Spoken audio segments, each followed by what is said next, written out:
आयुर्वेदाचं शिक्षण देणं तितकंच महत्त्वाचं झालेलं आहे, तर तीही ट्रेनिंग किती जाणार आहे का? नाही बघा, हा विषय ह्या आजच्या विषयाला हा वेगळा आहे. आज तुमच्या माहितीसाठी आपल्या देशामध्ये ॲलोपॅथी मेडिसिन सोडून आयुर्वेदा, युनानी, सध्या याचाही बिझनेस वाढतोय, जगामध्ये तो वाढतोय. आणि मला वाटतं राज्य सरकार, केंद्र सरकार याच्यामध्ये योग्य ती काळजी घेते आणि त्याच्यामध्ये सुद्धा त्याचेही परिणाम दुष्परिणाम असतात. पण आज सगळ्या प्रकारची औषधं आम्ही घेतोय. म्हणजे उद्या आमच्या दुकानातून आयुर्वेदिक औषधं नेली असतील, युनानी नेली असेल, होमिओन, ही सगळी आम्ही देतो. आणि आजचा उद्देश एवढाच आहे आमचा की हे आम्ही करून त्याची विल्हेवाट लावणार आहे. त्यामुळे तुम्हाला पर्यावरणामध्ये, पाण्यामध्ये, जमिनीमध्ये हे होण्यासाठी माझं तुम्हाला आव्हान आहे की सर्वसामान्य माणसाला सांगा आणि त्यांना आमच्याकडे पाठवा. कमीत कमी त्याच्यामध्ये आपण आज एक शपथ घेऊ की औषधातून पर्यावरण होणार आहे ते मुक्त आपल्याला देशाला आणि लोकांना करायचं. नमस्कार. पण याचे खूपसे नियम आहेत. आज तुम्ही ट्रेनिंग देताय केमिस्टला आणि त्या दवाखान्याला की कशा प्रकारे बेस्ट केलं जातं, त्याचप्रमाणे पेशंटला कशा पद्धतीने हँडल केलं जातं हे सुद्धा तुम्ही सांगितलं. तसं काय सांगाल तुम्ही? All India organisation of chemist and druggist किंवा महाराष्ट्र राज्य केमिस्ट अँड ड्रगिस्ट, तो आज आमचा केमिस्ट असतो ठाणे जिल्हा. हे जे काही मेडिकल वेस्ट आहे, हा जो काही प्रकार आहे, हा आपण जे बघतोय हे कुठेतरी देशात पर्यावरणाचे जे काही दुष्परिणाम आता सर्वसामान्य माणसाला भोगावे लागतात.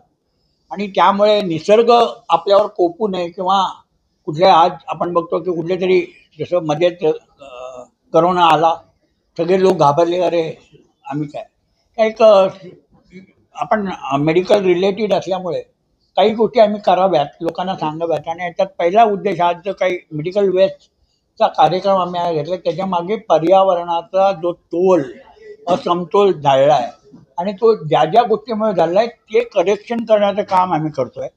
आणि तुम्हाला माहिती आहे की आम्ही हा जो काही उद्योग आहे हा आमच्या रिटेल केमिस्टच्या बांधवातून करतो. कारण आज आमच्या काउंटरवर 100 ते 200 लोक पर डे येत असतात. आणि आम्ही, हे माझं स्वतःचं किंवा आमचं देशाचंही हे मत आहे की आपण सर्वसामान्य माणसाला आरोग्याच्या बाबतीमध्ये, औषधीच्या बाबतीमध्ये ज्ञान दिलं पाहिजे. थोडं तरी जुजबी ज्ञान त्याला माहिती पाहिजे की औषधं आपण खातो त्याचे परिणाम, दुष्परिणाम काय, ही औषधं कुठे ठेवायला पाहिजे, ह्याच औषधाचे डोस कसे घ्यायला पाहिजे. आणि याच्यातून जे आपल्याला दिलं की लोक सगळं करतात. पण आज मेडिकल वेस्ट म्हणजे काही औषधं झाल्यानंतर डॉक्टर तुम्हाला औषधी थांबवायला सांगतात आणि ती औषधं थांबवून ती तुमच्या घरात थांबतात. काही वेळेला उपचारामध्ये जी काही प्राथमिक औषधं डॉक्टर देतो ती बदलतो, ती राहतात. आणि पर्यायाने आपल्या सगळ्या फॅमिलीमध्ये ह्या गोष्टी होत असल्याने आपल्या घरामध्ये औषधाचा साठा सापडतो. अशा वेळेला आपण काय करतो, सर्वसामान्य म्हणून एक तर म्युन्सिपाल्टीच्या कचऱ्याच्या गाड्या येतात किंवा जे सोसायटीमध्ये येतात त्याच्यामध्ये डंप करतो आणि निघून जातो.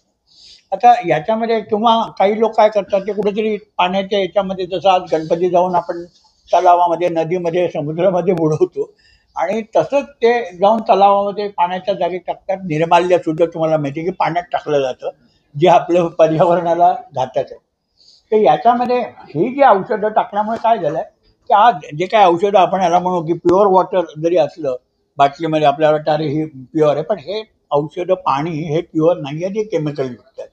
आणि ही केमिकलयुक्त जमीन किंवा केमिकलयुक्त आपण हे करण्यासाठी ग्राहकाला जर आम्ही सांगितलं की तू हे करू नको, तुझ्याकडे जे औषध आहे ते आम्ही एक डब्बा ठेवला त्यात आणून तू टाक आणि त्याचं जे काय विल्हेवाट लावायची आहे त्याला खर्च येतो, पण असोसिएशन म्हणते की we will at our cost, जे काय आहे हे आम्ही त्याचं विल्हेवाट लावू शास्त्रशुद्ध पद्धतीने.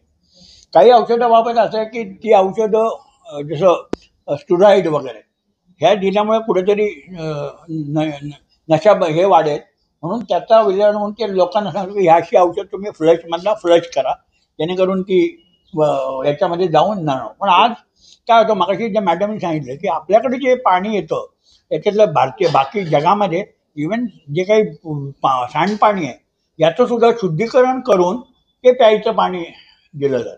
ठीक आहे, आपल्याला आज आनंद आहे की आपल्या देशामध्ये पाऊस फार पडतो, त्यामुळे पावसाचं आपल्याला, पण देश वाढत चालला आहे आणि हे पाणी जे काय निसर्गाने दिले ते कितीपर्यंत राहील, त्या पाण्याचं हे होऊ नये आणि त्याच्यातून दूषित येऊ नये म्हणून हा आपण प्रपंच मांडला. याच्यामध्ये जसं मी सांगितलं की माझ्या कंपनीने भूमिसेवा म्हणून सुद्धा आम्ही प्रयोग ऑल इंडियातर्फे घेतला आहे, ज्याच्यामध्ये शेतकऱ्यांना सुद्धा आम्ही आता सांगतो की तुमची जमीन ऑर्गॅनिक कशी होईल.